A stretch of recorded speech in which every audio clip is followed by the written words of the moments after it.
o serial killer fantasma que aterrorizou uma cidade. Entre 1918 e 1919, um assassino desconhecido espalhou pânico por Nova Orleans, nos Estados Unidos. Ele ficou conhecido como o Homem do Machado, The X-Men.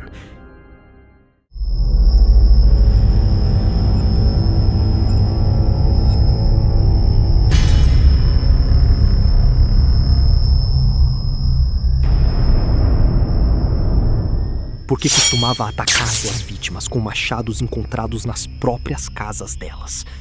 Nunca foi identificado, nunca foi preso. E mais de um século depois, o mistério continua sem solução.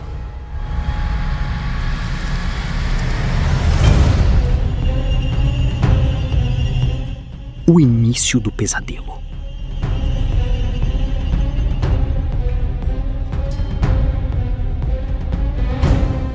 Na madrugada de 23 de maio de 1918, Joseph Maggio e sua esposa Catherine dormiam nos fundos de sua mercearia em Nova Orleans. Durante a noite, alguém removeu discretamente um painel da porta dos fundos usando um formão. O invasor entrou sem fazer barulho.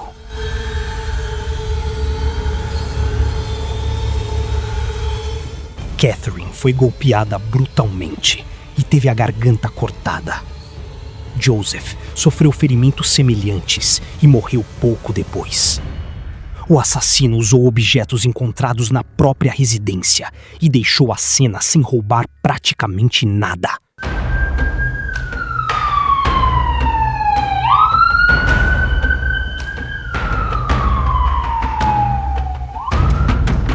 A polícia suspeitou inicialmente de um crime familiar ou de vingança. Mas aquilo era apenas o começo. Um padrão assustador. Nas semanas seguintes, novos ataques ocorreram. O método era quase sempre o mesmo. Entrada pela porta dos fundos. Painel removido com ferramentas. Ataque durante a madrugada. Uso do machado da própria vítima. Nenhum roubo significativo. Fuga silenciosa. Muitas vítimas eram imigrantes italianos ou descendentes de italianos que trabalhavam em mercearias.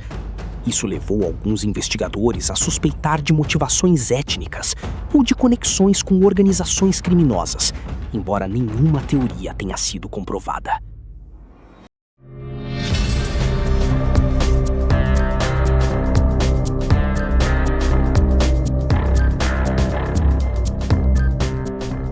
A cidade entra em pânico. Durante 1918, Nova Orleans passou a viver em estado de medo constante. Famílias dormiam armadas.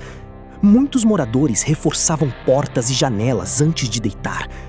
Relatos de figuras misteriosas surgiam em diversos bairros. Algumas pessoas acreditavam que o assassino era um ladrão experiente. Outras diziam que ele era um louco homicida. Havia até quem acreditasse que fosse uma entidade sobrenatural. O terror aumentava porque o assassino parecia capaz de desaparecer sem deixar rastros.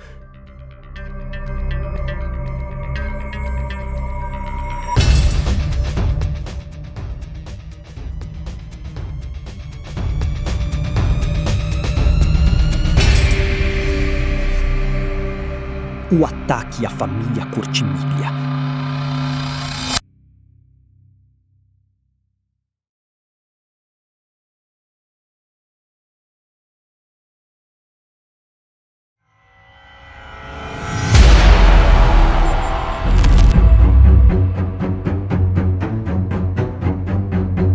Uma das cenas mais horríveis ocorreu em março de 1919. Charles Cortimiglia, sua esposa Rosie e sua filha Mary, de apenas 2 anos, foram atacados enquanto dormiam. Quando os vizinhos chegaram, encontraram Charles e Rosie gravemente feridos. A pequena Mary havia sido morta por um golpe devastador. Um machado ensanguentado foi encontrado no local. Nada havia sido roubado.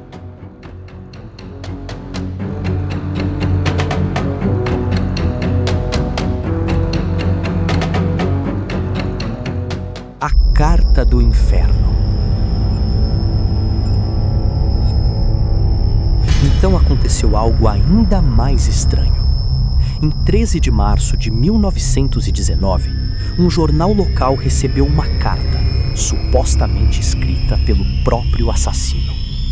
Nela, o autor afirmava não ser humano, ser um espírito ou demônio, estar vindo do inferno, ser impossível de capturar.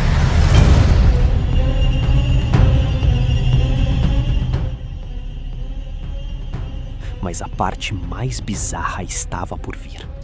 O autor anunciou que voltaria à cidade alguns dias depois e que mataria novamente. A Noite do Jazz.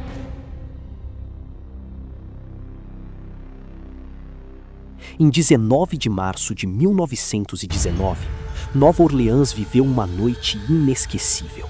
Salões lotaram, bandas tocaram sem parar. Moradores colocaram discos para tocar dentro de casa. A cidade inteira transformou-se numa enorme festa improvisada. Jazz ecoava pelas ruas, bares e residências.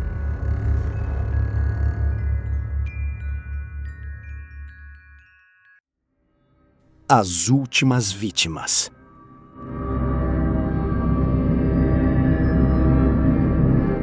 Durante 1919, ocorreram novos ataques. Entre eles, Steve Boca, que sobreviveu. Sarah Lauman, que sofreu graves ferimentos.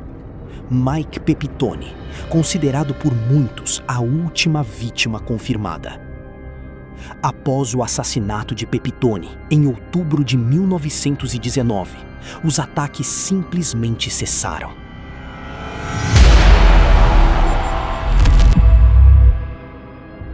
Sem aviso, sem explicação, sem prisão. O homem do machado desapareceu tão misteriosamente quanto havia surgido. Os principais suspeitos. Ao longo dos anos, surgiram várias teorias. O nome mais frequentemente associado ao caso foi Joseph Mumphrey, também grafado Monfrey ou Monfrey. Segundo uma teoria popular, ele seria um criminoso ligado à extorsão e poderia ter sido morto em Los Angeles em 1920 por uma mulher que acreditava que ele havia assassinado seu marido. Entretanto, as evidências são fracas e muitos historiadores consideram a ligação especulativa. Até hoje, nenhum suspeito foi comprovadamente identificado como o assassino. Ninguém sabe ao certo quem era o homem do machado. Quantos crimes realmente cometeu? Se a famosa carta era autêntica? Por que escolhia determinadas vítimas? Por que parou de matar? E talvez seja justamente essa ausência de respostas que mantém a história viva até hoje. Um assassino que surgiu na escuridão, espalhou terror por uma cidade inteira e desapareceu sem deixar um nome.